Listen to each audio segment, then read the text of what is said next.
जम्मू कश्मीर के कठुआ में आतंकी हमला और 2 आतंकियों ने गांव के लोगों पर हमला किया। एक बड़ी जानकारी सामने आ रही है। कठुआ के हीरा नगर में आतंकियों ने यह अटैक किया है। आतंकियों ने घर पर कई राउंड फायर किए। सुरक्षा बलों और आतंकियों में मुठभेड़ जारी है।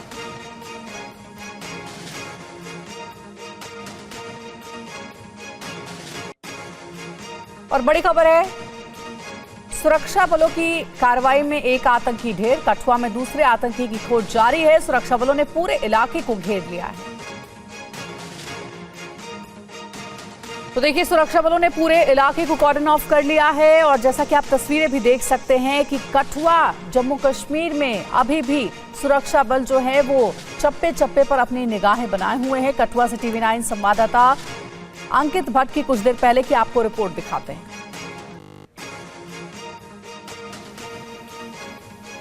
जिस जगह मैं मौजूद हूँ कठुआ के हीरानगर में, यहाँ पर इस गांव के अंदर आतंकी आते हैं और बताया जा रहा है कि 2 आतंकी जो हैं इस गांव में आते हैं। एडीजीपी आनंद जैन के मुताबिक यहाँ पर जो 2 आतंकी आए थे वो फ्रेश इन्फिल्ट्रेशन बताई जा रही है। हाँ, वहीं आपको बता दें कि इस मुठभेड़ में जम्मू कश्मीर पुलिस और सुरक्षा बलों ने एक आतंकी को ढेर किया है। वहीं एक आतंकी की तलाश अभी भी जारी है। इस पॉइंट से आगे किसी को भी जाने की अनुमति जो है वो नहीं दी गई है। हालांकि जम्मू कश्मीर पुलिस, सीआरपीएफ और भारतीय सेना की तरफ से जॉइंट ऑपरेशन जो है वो इस वक्त चलाया जा रहा है। तस्वीरों में आप देख सकते हैं कि जम्मू कश्मीर पुलिस के जवान जो है पूरे इलाके को यहाँ पर घेरे हुए हैं। और आपको बता दें कि लगातार जो एनकाउंटर है वो चल रहा है। वहीं तीसरा एनकाउंटर जो है वो इस वक्त डोडा के छत्रकला इलाके में चल रहा है, जहाँ पर आतंकियों की तरफ से भारतीय सेना के राष्ट्रीय राइफल्स, 4 राष्ट्रीय राइफल्स और जम्मू कश्मीर पुलिस के एक जॉइंट नाके पर फायरिंग की गई।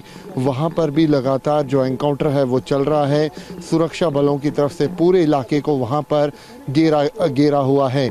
वहीं आपको बता दें कि रियासी पुलिस की तरफ से एक संदिग्ध आतंकी की जो फोटो है वो रिलीज़ की गई है और ये कहा गया है कि जो भी इसकी जानकारी देगा वो पूरी तरीके से गोपनीय रहेगी।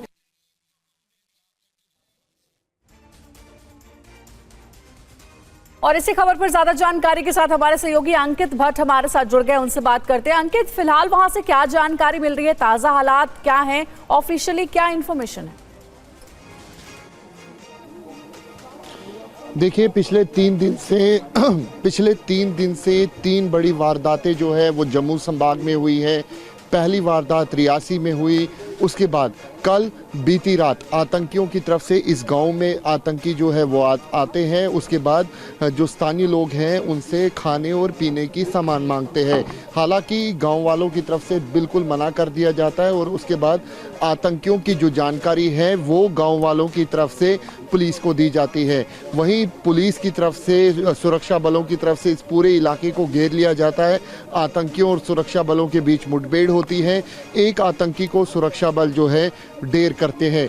वहीं आपको बता दें कि तकरीबन 3 बजे के करीब जो है फायरिंग हुई है। तकरीबन 10 से 12 राउंड फायर हुए हैं और उसके बाद लगातार कॉर्डन एंड सर्च ऑपरेशन जो है इस वक्त भी हीरानगर इलाके में चल रहा है। वहीं आपको बता दें कि डोडा के छत्रकला इलाके में भी लगातार सुरक्षा बलों का महा ऑपरेशन चल रहा है। आतंकियों और सुरक्षा बलों के बीच डोडा के छत्रकला इलाके में लगातार जो ऑपरेशन है वो चलाया जा रहा है। हम आपको इस इलाके की तस्वीर दिखाने की कोशिश करेंगे। ये देखिए किस तरीके का ये इलाका है और यहाँ पर लगातार सुरक्षा बलों की तरफ से जो कॉर्डन एंड सर्च ऑपरेशन है वो चलाया जा रहा है। कुछ स्थानीय लोग हमारे साथ मौजूद हैं, उनसे बात करेंगे। क्या हुआ था साहब कल रात को? जी नमस्कार, अभिनंदन शर्मा मेरा नाम है। मैं यहाँ से डीडीसी हूँ, जिला विकास परिषद। कल रात को क्या हुआ था? यहाँ पे तकरीबन 7:30 से 8 बजे के बीच हमें यहाँ पे इंफॉर्मेशन आई कि फायरिंग की गई है लोकल्स पे। तो उस समय एक कैजुअलिटी हुई थी, कैजुअलिटी नहीं, उसको इंजरी आई थी, इंजर्ड हुआ था, अभी भी हॉस्पिटल में है वो। तो इस समय रात को हम उनसे डरे सहमे तो नहीं है? मिलने गए थे, बिल्कुल डरे सहमे। जब आप देख सकते हैं इस समय, आप खुद ही देख सकते हैं। और सेना का बहुत ही बढ़िया प्रयास अभी तक चल रहा है और हम उम्मीद करते हैं जल्दी ही आतंकवादी मारकर गिराए जाएंगे और हमारे लोग दोबारा सेफली घरों में रह सकेंगे और घर से बाहर। ये जज्बा है यहाँ के लोगों का, साफ तौर पे सेना सुरक्षा बलों के साथ कंधे से कंधा मिलाकर चल रहे हैं। अभी भी आप देखिए जिस जगह मैं मौजूद हूँ, इससे आगे किसी को भी जाने की अनुमति जो है वो सुरक्षा बलों की तरफ से नहीं दी गई है। वहीं लगातार सुरक्षा बलों की तरफ से जो ऑपरेशन है वो चल रहा है। और तकरीबन आपको बता दूं कि 3 दिन से जम्मू संभाग में जो आतंकी घटनाएं हैं वो हुई है। पहले रियासी में, हालांकि रियासी को लेकर एक और अपडेट मैं आपको बता दूं कि जम्मू कश्मीर पुलिस की तरफ से एक स्केच जो है आतंकी का जारी किया गया है। वहीं यहाँ पर सबसे खास बात इस एनकाउंटर की ये है कि ये जो 2 आतंकी बताए जा रहे थे, जिसमें से एक आतंकी को सुरक्षा बलों ने ढेर किया है, ये दोनों आतंकी जो है हाल फिलहाल में ही इन्फिल्ट्रेट करके आए थे। यानी कि लगातार जारी है और आतंकवादियों को न्यूट्रलाइज करने की कोशिश की जा रही है। शुक्रिया आपका हमसे जुड़ने के लिए, जानकारी के लिए।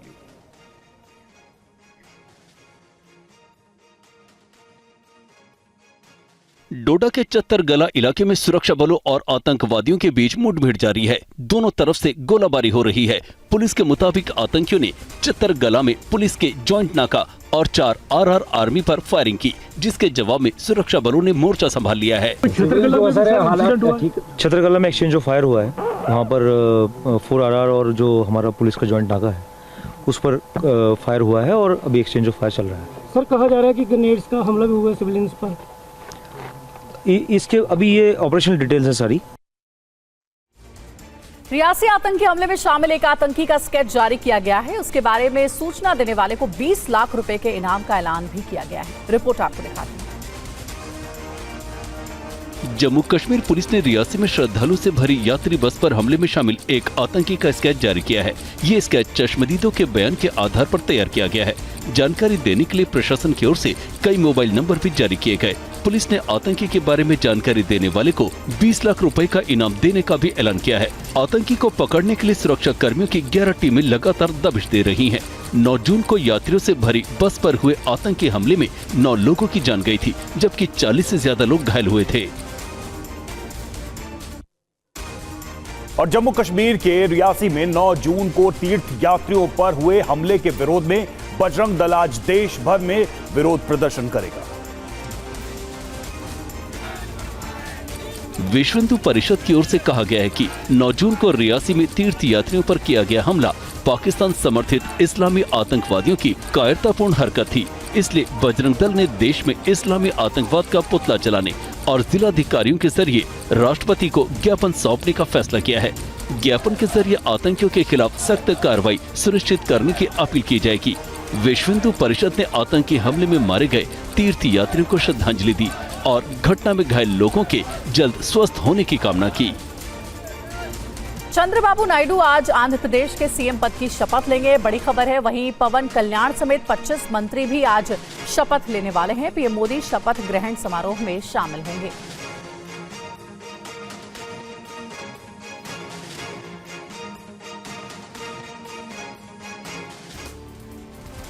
शपथ ग्रहण समारोह में शामिल होने के लिए अमित शाह और जेपी नड्डा विजयवाड़ा पहुंच चुके हैं। चंद्रबाबू नायडू से दोनों नेताओं ने मुलाकात की। इससे पहले आंध्र प्रदेश के गवर्नर अब्दुल नजीर ने नायडू को आंध्र प्रदेश में सरकार बनाने का न्योता दिया। नायडू के अलावा पवन कल्याण समेत 25 विधायक मंत्री पद की शपथ लेंगे। पवन कल्याण को डिप्टी सीएम बनाया जा सकता है। इसमें चंद्रबाबू नायडू के बेटे नारा लोकेश भी शामिल हैं। आंध्र प्रदेश में टीडीपी, पवन कल्याण की जनसेना और बीजेपी ने मिलकर चुनाव लड़ा था। वहीं ओडिशा के अगले मुख्यमंत्री मोहन चरण मांझी होंगे। आज मोहन चरण सीएम पद की शपथ लेंगे। ओडिशा में 2 डिप्टी सीएम होंगे।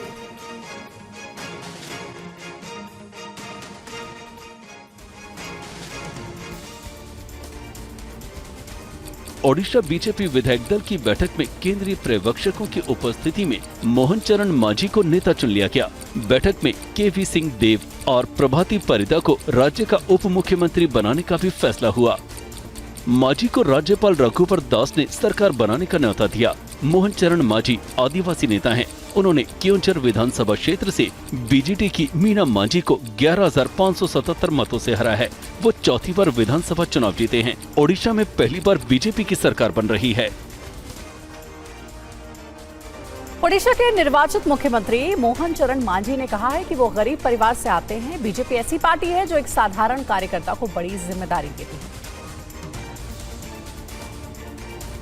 ये नजारा भुवनेश्वर में मोहन चरण मांझी के घर का है। मुख्यमंत्री पद के नाम का ऐलान होते ही मांझी के घर पर जश्न मनने लगा। परिवार के सदस्य और समर्थक खुशी से झूम उठे।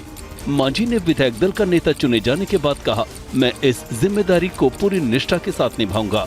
गरीब लोगों का काम करने का निश्चित रूप से जो हमको दायित्व मिला, वो काम हमने अगले 5 साल तक में करते करते निश्चित रूप से लोगों का विकास धारा बढ़ाते हुए उनको न्याय दूंगा। और पीएम मोदी ने सोशल मीडिया अकाउंट से नाम के आगे लिखा मोदी परिवार हटा लिया। उन्होंने अपने समर्थकों से भी इसे हटाने की अपील की। चुनाव के दौरान लालू यादव ने पीएम मोदी पर आरोप लगाया था कि उनका कोई परिवार ही नहीं है। इसके जवाब में पीएम ने कहा था कि भारत के लोग ही उनका परिवार है। इसके बाद बड़ी संख्या में बीजेपी के नेता और समर्थकों ने अपने सोशल मीडिया अकाउंट के आगे मोदी का परिवार लिखा था। मोदी ने एक्स पर एक पोस्ट लिखकर कहा, मुझे इससे बहुत ताकत मिली है। हम सभी के एक परिवार होने के संदेश को प्रभावी ढंग से संप्रेषित करने के लिए मैं एक बार फिर भारत के लोगों को धन्यवाद देता हूँ और अनुरोध करता हूं कि अब आप अपने सोशल मीडिया खाते से मोदी का परिवार हटा दें। कांग्रेस नेता राहुल गांधी ने रायबरेली में दावा किया है कि अगर प्रियंका वाराणसी से चुनाव लड़ जाती तो पीएम को हार का मुंह देखना पड़ता।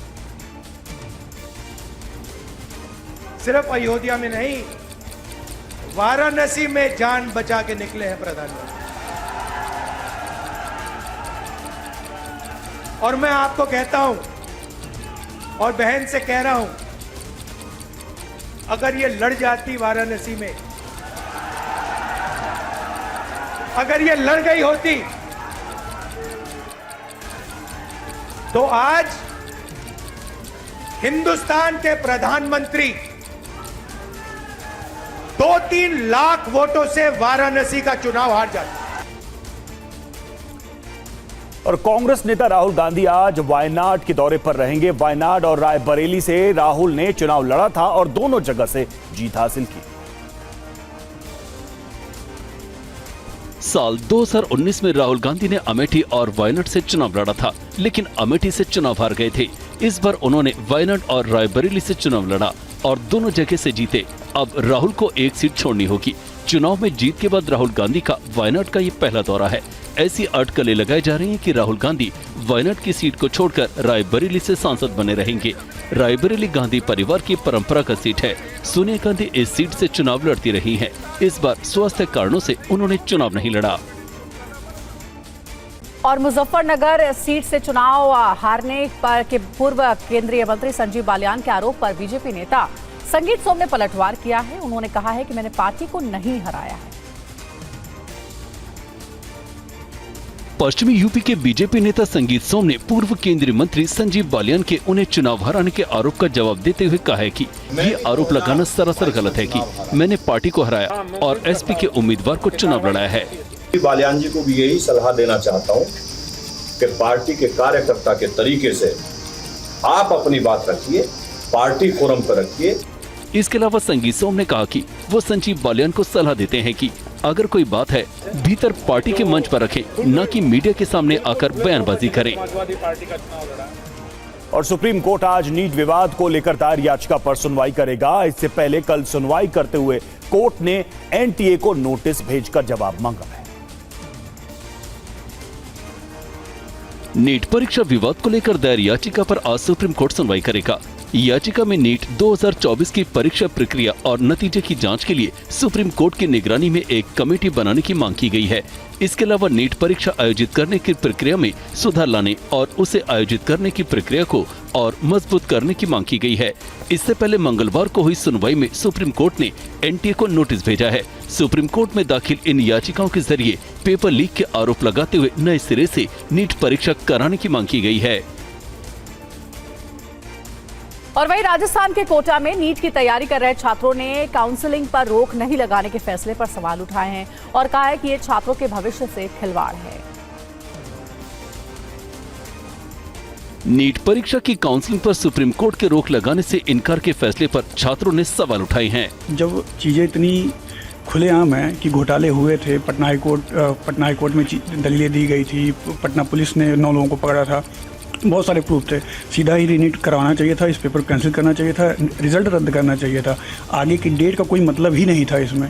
लेकिन अगर जैसे अभी देख रहा हूँ कि काउंसलिंग स्टार्ट हो गई है तो हमें तो और मतलब होपलेस हो रहा हूँ कि मतलब कि काउंसलिंग हो गई तो मतलब सीट मिल जाएगी तो फिर क्या ही फायदा मतलब फिर। और आज भी सुप्रीम कोर्ट में दिल्ली जल संकट पर सुनवाई जारी रहेगी। एक दिन पहले सुप्रीम कोर्ट ने याचिका में खामियों के लिए दिल्ली सरकार को फटकार लगाई थी। इससे पहले सुनवाई में कोर्ट ने हिमाचल प्रदेश सरकार से 137 क्यूसेक पानी पूरे महीने दिल्ली के लिए छोड़ने के लिए कहा था। कोर्ट ने कहा था कि हरियाणा सरकार हिमाचल से मिल रहे जल प्रवाह को बिना किसी बाधा के दिल्ली के वजीराबाद तक आने दे। कोर्ट के निर्देश के बाद दिल्ली सरकार और उपराज्यपाल के बीच आरोप प्रत्यारोप चल रहे हैं। दिल्ली सरकार का कहना है कि हरियाणा मुनक नहर में कम पानी छोड़ रहा है, वहीं उपराज्यपाल का कहना है कि दिल्ली सरकार नहर का रखरखाव ठीक से नहीं कर रही है। इधर छत्तीसगढ़ के बलौदाबाजार में हुई हिंसा के बाद राज्य सरकार ने कलेक्टर और एसपी पर एक्शन लिया है। दोनों को उनके पद से हटा दिया गया है। बलौदाबाजार में हुई हिंसा के बाद जिलाधिकारी और एसपी को हटा दिया गया है। कुमारलाल चौहान की जगह आईएएस अधिकारी दीपक सोनी नए कलेक्टर होंगे, जबकि सदानंद कुमार की जगह अब विजय अग्रवाल को जिले का एसपी बनाया गया है। मामले में इस संबंध में सामान्य प्रशासन विभाग ने आदेश जारी कर दिया है। वहीं मामले की जांच कर रही फॉरेंसिक टीम ने घटनास्थल से पेट्रोल बम जब्त किए हैं। 10 जून को प्रदर्शनकारियों ने प्रदर्शन के दौरान जमकर हंगामा और आगजनी की थी। इस दौरान सैकड़ों गाड़ियों को आग के हवाले कर दिया गया था।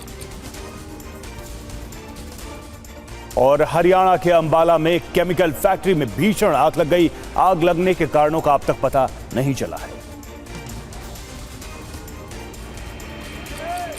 भीषण आग की तस्वीरें हरियाणा के अंबाला की केमिकल फैक्ट्री की हैं।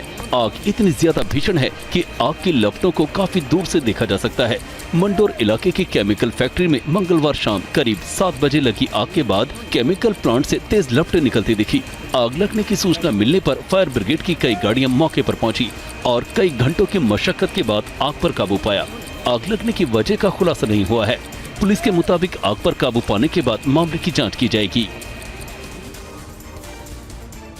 यूपी के नोएडा के सेक्टर 37 के पास एक पेट्रोल और सीएनजी पंप के ऑफिस में भीषण आग लग गई। हादसे में किसी के हताहत होने की खबर नहीं है।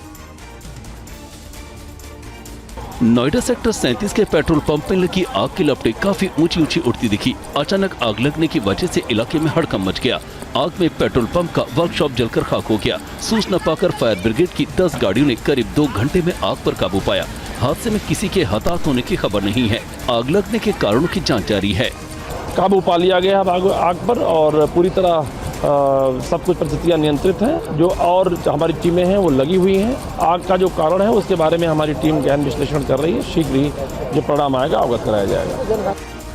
और आग में नोएडा के पेट्रोल पंप का वर्कशॉप जलकर खाक हो गया। टीवी9 संवाददाता अभिजीत ठाकुर ने ग्राउंड जीरो पर पहुंचकर हालात का जायजा लिया।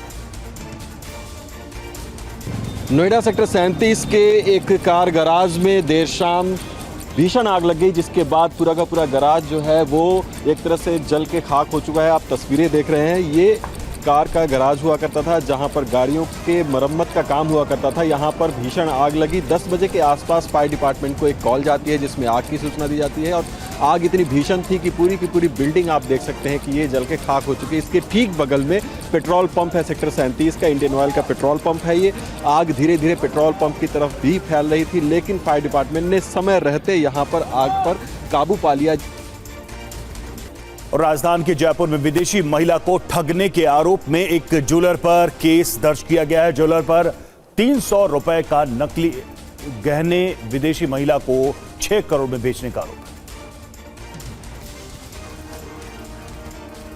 जयपुर में एक विदेशी महिला से 6 करोड़ की ठगी का मामला सामने आया है। यहाँ एक ज्वेलर पर अमीर की महिला से 300 रुपए की कीमत वाले नकली गहने 6 करोड़ में बेचने का आरोप लगा है। महिला की शिकायत पर जयपुर पुलिस ने मामला दर्ज कर मामले की जांच शुरू कर दी है। घटना के बाद से ही आरोपी दुकानदार और उसका बेटा फरार है। पुलिस ने मामले में एक शख्स को गिरफ्तार किया है। हमने जब उसको चेक कराया तो उसके अंदर ये रिपोर्ट आई कि पत्थर जो लगा हुए हैं इसके अंदर वो डायमंड नहीं होके मोजेनाइट पत्थर, चाइनीज पत्थर है जो कि मैनमेड होता है। और इधर नोएडा में एक बेकाबू टूरिस्ट बस के एक अपार्टमेंट की बाउंड्री वॉल तोड़कर घुसने से भीषण हादसा हो गया है। हादसे में एक शख्स की मौत भी हो गई। यूपी के नोएडा के सेक्टर 118 में एक अपार्टमेंट के पास भीषण सड़क हादसे में एक शख्स की मौत हो गई, जबकि दूसरा गंभीर रूप से घायल हो गया। हादसा एक टूरिस्ट बस की बेकाबू होने की वजह से हुआ। बेकाबू बस अपार्टमेंट की बाउंड्री को तोड़ती हुई अंदर जा घुसी। एक ये बड़ी बस है, टूरिस्ट बस है, और ये आ रहे थे, इसके द्वारा श्रीराम अपार्टमेंट के बाउंड्री को तोड़ दिया गया है। बस अनियंत्रित हो गई, जिससे बाउंड्री तोड़ते हुए ये अंदर आ गई है और उसी के चपेट में जो दुकान लगाए हुए थे।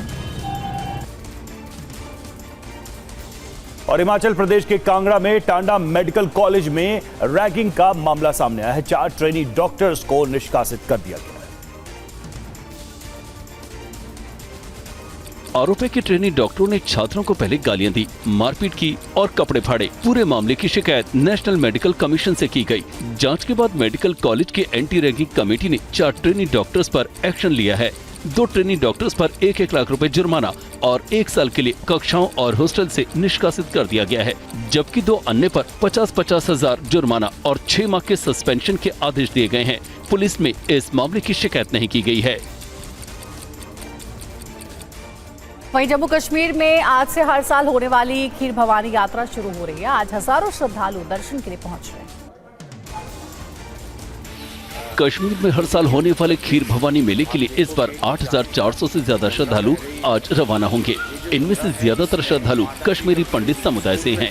ज्येष्ठ महीने की अष्टमी पर मनाया जाने वाला वार्षिक खीर भवानी मेला 14 जून को कश्मीर के गांदरबल के तुलमुल्ला, कुपवाड़ा के टिक्कर, अनंतनाग के लखतीपोरा, ऐशमुकाम, कोलगाम के माता त्रिपुर सुंदरी, देवसर और कोलगाम के ही माता खीर भवानी मंजगाम मंदिरों में आयोजित होगा। इस मेले में इस बार भारत और विदेशों से करीब 90,000 कश्मीरी पंडितों के आने की उम्मीद है। और लेफ्टिनेंट जनरल उपेंद्र द्विवेदी नए सेना प्रमुख होंगे। सेना प्रमुख जनरल मनोज पांडे की जगह लेंगे। सेना प्रमुख जनरल मनोज पांडे की सेवानिवृत्ति से कुछ दिन पहले उनका कार्यकाल 1 महीने के लिए बढ़ा दिया था। 30 जून को उनका कार्यकाल समाप्त हो रहा है। सरकार ने उप सेना प्रमुख के रूप में काम कर रहे लेफ्टिनेंट जनरल उपेंद्र द्विवेदी को 30 जून से अगले सेना प्रमुख के रूप में नियुक्त किया है। परम विशिष्ट सेवा मेडल और अति विशिष्ट सेवा मेडल से सम्मानित लेफ्टिनेंट जनरल द्विवेदी ने लंबे समय तक जम्मू कश्मीर में सेवाएं दी हैं। और चंद्रबाबू नायडू आज आंध्र प्रदेश के सीएम पद की शपथ लेंगे। जी हां, पवन कल्याण समेत 25 मंत्री लेंगे शपथ। पीएम मोदी शपथ ग्रहण समारोह में शामिल हैं।